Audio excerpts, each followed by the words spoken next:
Sound Gaming here. Hello everyone, Sound Gaming here. So today, I'm not going to be uploading the feeding video of the mouse and the fish that I got from Blaze today.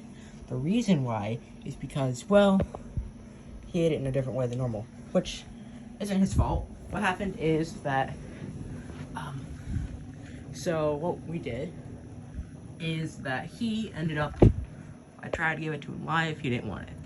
So what I did is I had to euthanize the mouse and the fish because, well, he wasn't eating them. I don't really have anywhere to put them. So I had to euthanize them so I could save them for later or make feeding easier.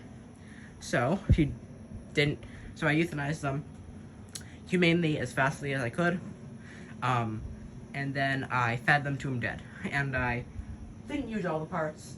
So the parts that I wasn't using of the fish and the mouse, I kind of like butchered it.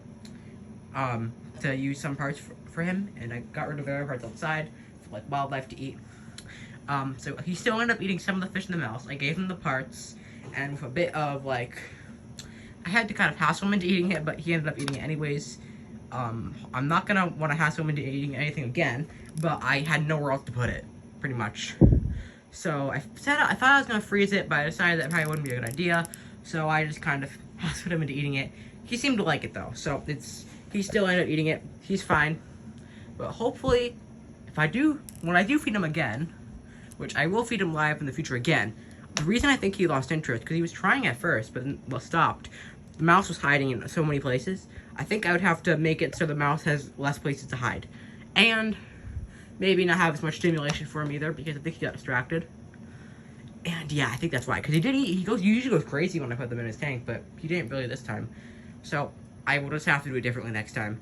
Because last time I gave him a live mouse, it was in a smaller cage where there was less stuff for the mouse to hide, and less stuff for him to be distracted by. So, I think, when it comes to live mice and fish, so that's probably why. So yeah, I will do it again in the future, frozen VOD and live in the future, but I had to kill them this time, humanely and fastly, butcher them, and then feed them to him. Obviously, I'm not going to hassle him into eating a whole dead mouse. I tried by wiggling it in front of him, but he wouldn't. Now, don't be ashamed, buddy. It's not your fault. I tried wiggling the whole dead mouse in front of him. He didn't want to, so I butchered it and then hassled him eating the smaller parts, and it worked. Again, I don't want to hassle him into eating anything again in the future, but, you know, I didn't want to go to waste. Bought it for food, so ended up being used, and he seemed to kind of enjoy it, which is good. And another thing, I do not support holding mice by the tail. However, there were some parts where I did have to hold by the tail. I tried holding by the base because that's better, but there were some parts where I had to hold it in other places, I think. Not him, but the mouse. I don't support doing it unless you have to, and I had to in some spots. So yeah, just wanted to let you know what happened to it, and why I won't be releasing the live feeding video today, because, well, it became a dead feeding. Hope you all enjoy yourselves, and have a good New Year.